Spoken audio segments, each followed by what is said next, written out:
जब भी कोई पत्थर स्थिर पानी पर गिरता है तो आपने पानी की सतह पर बनने वाली वृत्ताकार तरंगों को देखा होगा। ऐसा इसलिए है क्योंकि एक लहर दो विमीय होने के कारण त्रिज्य रूप से बाहर की ओर गमन करती है। हालांकि विशेष आकृति को तरंगाग्र की अवधारणा द्वारा भी समझाया जा सकता है। आइए इस पर विस्तार से चर्चा करते हैं। चार डोरियों पर विचार करें, a dash, b dash, c dash और डी डैश। प्रत्येक की लंबाई बराबर और एक दूसरे के समानांतर कसे हुए हैं। इन चार डोरियों पर चार समान आकृतियां उत्पन्न होती है। कण 1, 2, 3 और 4 समान विस्थापन अनुभव करते हैं और एक ही समय में चरम स्थिति तक पहुंच जाते हैं। तो यह स्पष्ट है कि वे एक ही कला में हैं। अब कोई कल्पना कर सकता है कि सतह जो होकर गुजरती है बिंदुओं 1, 2, 3 और 4 से एक ही कला में है। ऐसी काल्पनिक सतह को तरंगाग्र कहते हैं। इस प्रकार एक तरंगाग्र को एक माध्यम के सभी कणों के सतत बिंदु पथ के रूप में परिभाषित किया जा सकता है जो एक ही कला में कंपन कर रहे हैं। यहां दिखाया गया तरंगाग्र एक समतल तरंगाग्र है। यदि हम कुछ समय बाद डोरियों की जांच करते हैं तो प्रारंभ में स्थित तरंगाग्र 1, 2, 3 और 4 पहुंच गए होंगे बिंदु 1 डैश, 2 डैश, 3 डैश और 4 डैश पर। फिर से वे समान कला में होंगे। यहां भी हम 1 डैश, 2 डैश, 3 डैश और 4 डैश से गुजरने वाले समतल को समतल तरंगाग्र मान सकते हैं।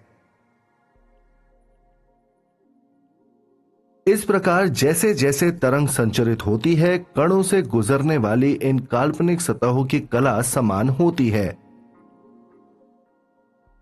और इसे भी संचरित होते हुए माना जा सकता है।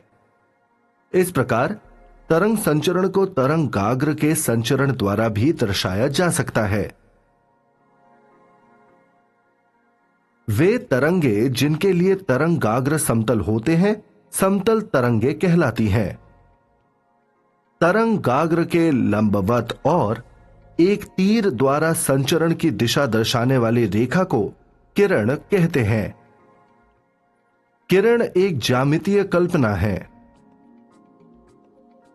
तरंगाग्र के अलग अलग आकार हो सकते हैं। दृष्टांत स्थिति में तरंगाग्र समतल होने के कारण किरणें हर जगह एक दूसरे के समानांतर होती हैं।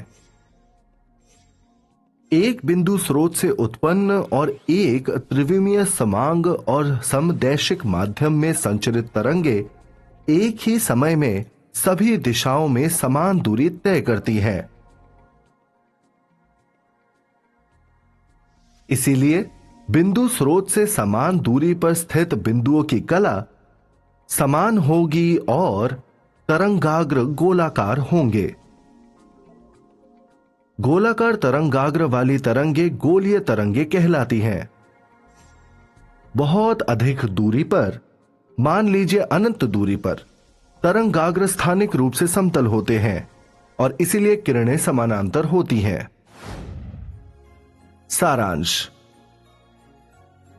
समान कला में सभी बिंदुओं का बिंदु पथ तरंगाग्र कहलाता है। किरणें समानांतर होने पर समतल तरंगाग्र बनता है। गोलाकार तरंगाग्र एक समांग और समदैशिक माध्यम में स्थित बिंदु स्रोत द्वारा बनते हैं। तरंग के संचरण को तरंगाग्र के संचरण के रूप में देखा जा सकता है। एक तरंगाग्र स्वयं कैसे संचरित होता है? क्या इसके लिए कोई नियम है? पता लगाने के लिए बने रहें।